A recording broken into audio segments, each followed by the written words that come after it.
Eh bien salut tout le monde, aujourd'hui on se retrouve pour une nouvelle et dernière vidéo sur la série, donc sur comment créer un réseau, donc l'exercice.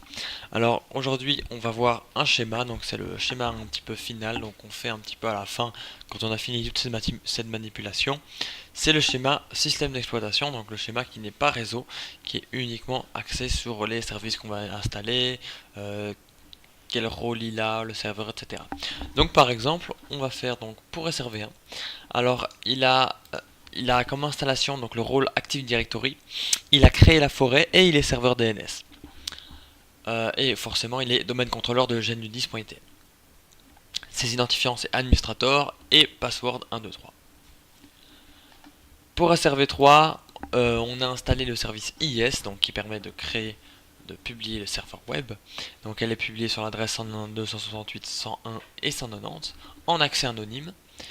Ensuite, il y a eu une création de deuxième partition, la création de la partition data, dans laquelle on a créé deux dossiers partagés, profil et data, qui nous ont servi à la configuration des profils itinérants. Donc, on peut voir quand on est dans les propriétés de l'utilisateur, d'un utilisateur pour le profil itinérant, donc j'ai spécifié les chemins d'accès, donc pour home drive, srv1.genudis.itn, profil slash %username%. Je rappelle, c'est une variable qui retourne le nom d'utilisateur.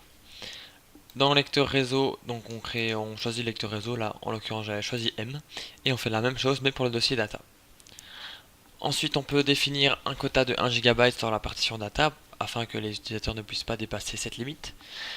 Et Active Directory est installé et SRV3 est domaine contrôleur. Donc forcément, il faut qu'il soit domaine contrôleur pour pouvoir faire le profil itinérant.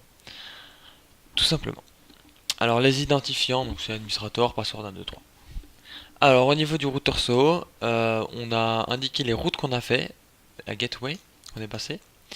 On a indiqué quel port on a ouvert pour pouvoir publier le serveur web sur l'adresse la E1.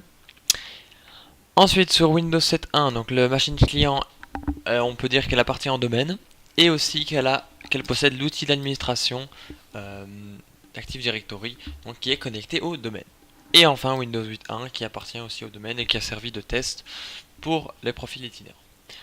Donc voilà, c'est tout. Voilà comment faire un petit schéma de système d'exploitation. Il manque encore quelques petites choses, mais dans l'ensemble, c'est vraiment ça. C'est ça l'idée, quoi, tout simplement. Donc voilà, j'espère que cette dernière partie vous aura plu. À la prochaine.